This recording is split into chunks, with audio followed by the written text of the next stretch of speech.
Kamusta DC family? And welcome back sa aming channel. Kung bago ka pa lamang sa aming channel, ako nga pala si Dan ng Team DC.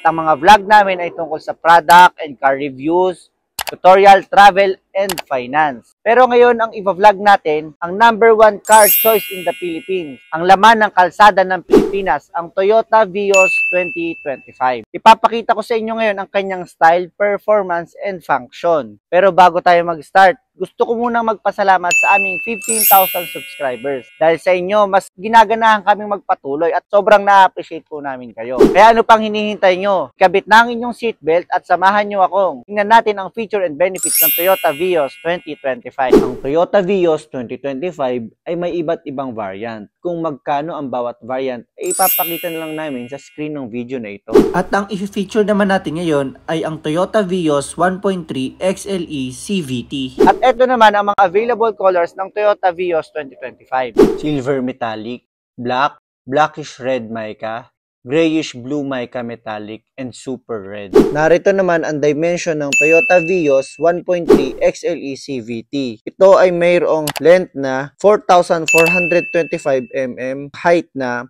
1,475 mm at width na 1,730 mm. Ang mga measurements na ito ay makapagbibigay ng sapat na space para sa inyong convenience and comfortability sa loob ng sasakyan. The wheelbase distance ng Toyota Vios 2025 ay may haba na 2,550 mm. Ang wheelbase ay isa sa mga mahalagang measurement. Ito ang nagdadala ng stability at handling ng isang sasakyan. Alam ko na napakahalaga ng comfortability para sa ating family or barkadahan. Itong Toyota Vios 2025 ay mayroong 5 seating capacity. Sa first row, nandito ang driver seat at front passenger seat. Ang design ng mga upuan ay nagbibigay ng tamang suporta sa mahabaang biyahe. Samantalang dito naman sa second row, meron itong 3 seating capacity na may sapat na legroom at headroom. Perfect ito sa mga pamilya at mga barkada na madalas mag-road trip or simpleng day-to-day commute. Ngayon, i-check naman natin ang kanyang exterior look. Napaka-aesthetic nitong Toyota Vios 2025. Kitang-kita mo pa yung mga body lines na talaga namang makakagrab ng attention mo.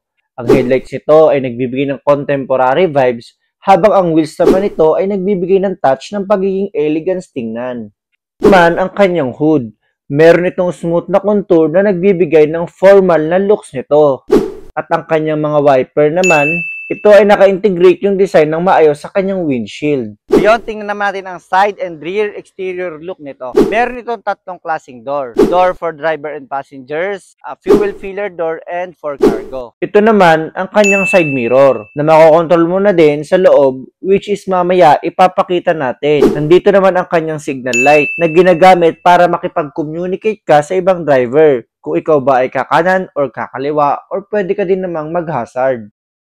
Ngayon, i-check naman natin yung likod ng Toyota Vios 2025. Okay din ang looks ng rear nito.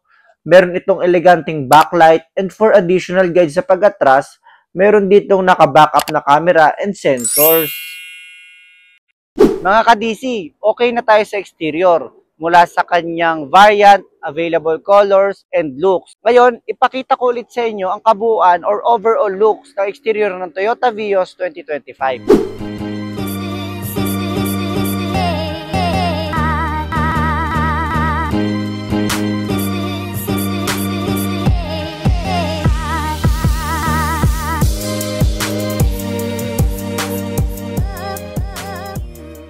Ngayon, silipin naman natin ang interior ng Toyota Vios 2025. Simulan natin ang interior sa safety features ito. Siyempre, gusto ng Toyota Vios na safe ka, meron itong multiple airbag. Front airbag, side airbags, at curtain airbags para maprotektahan ang driver at passenger sa oras ng aksidente. Pagdating naman sa design ng interior nito, simple but elegant. Yan ang tamang description dito sa interior ng new model na ito. Ginamitan ito ng black with a touch of chrome. At yan yung nagpapamukhang premium talaga sa kanya. Ngayon naman, ang ipapakita ko sa inyo is yung seat adjustments. Pwede itong i-forward, backward, reclining, at sa height adjustment. Another adjustment na pwede natin gawin dito is yung sa head restraints. Ito yung pinakasandalan ng ulo natin. Napakahalaga na nasa tamang posisyon ang driver at passenger seat bago ka mag-start bumiyahe para sure na walang sagabal kapag ikaw ay nagda-drive na. Para naman sa iyong storage, nandito na ang kanyang glove box at auxiliary box. Kung ikaw naman ay may chikiting, may asawa kang mahilig magkape, worry no more dahil meron itong sapat na bilang ng mga cup holders. Dito naman nakapwesto ang ating power outlet and charging outlet. Ito naman yung space sa loob ng Toyota Vios 2025. Ang height ko is 5'6". So ito yung actual na legroom at headroom.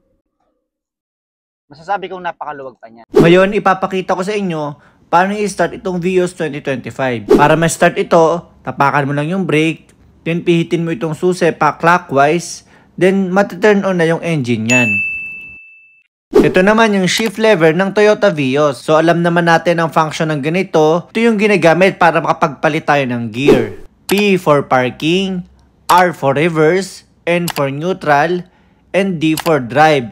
At ito namang may M na may positive at negative. Ito naman yung low gear na ginagamit sa pag-akyat at pagbaba para mas maganda yung control sa engine braking. So, paano ba ginagamit itong shift lever? Once na gusto mo siyang ilipat, tapakan mo lang yung brake, then saka mo ilipat kung saang gear ang gusto mong gamitin. Check naman natin ang kanyang multi-informational display.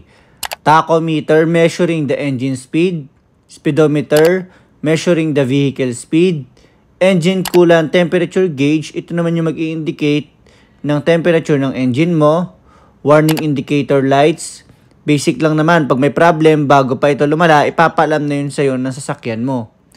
Vehicle informational display, yung odometer and fuel gauge. Ito naman yung parking brake, also known as handbrake or emergency brake. So ito yung pinaka-secondary braking system ng ating sasakyan. Ito naman yung infotainment ng Toyota Vios 2025. Solid na din yung infotainment nito. Meron na dyang option na Bluetooth, USB, auxiliary points, AM and FM. Sa ating namang steering wheel, nandito sa left side ang ating audio switch at sa right side naman ang cruise control switch. Na-adjust din ito upward and downward para maposisyon mo ito bago ka mag-drive. Emergency flashers. Ginagamit ito para ma-indicate sa ibang vehicle na nasa hazardous situation ka.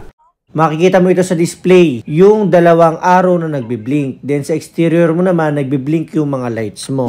Turn signal lever. Ito ay ginagamit para ma-indicate sa other drivers saan tayo papunta. Nandito na din sa lever na ito yung control ng headlights and fog lamp ng car na ito.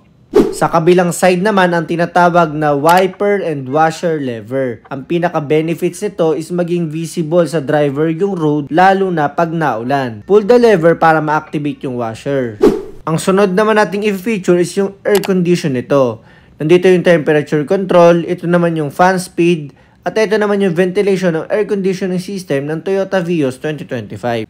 Silipin naman natin ang power controls nito, kung saan pwede mong i-lock and unlock yung doors and windows, adjust and fold naman ang mga side mirror. Interior lights nga naman, meron dito sa center, meron din dito sa front, at pwede mo din niyang i-link sa door. Kung ikaw naman ay nasisilaw habang nag-drive, nandito naman ang ating visor at vanity mirror. Sana nagustuhan nyo ang feature and benefits ng Toyota Vios 2025, ang #1 car choice in the Philippines. Well, hindi naman siya magiging #1 ng walang dahilan. At alam ko, hindi ka rin aabot dito ng walang dahilan. Ibig sabihin, maaring nagustuhan mo ang mga vlog namin or mga videos namin. Mag-subscribe ka na sa aming channel and see you on our next vlog.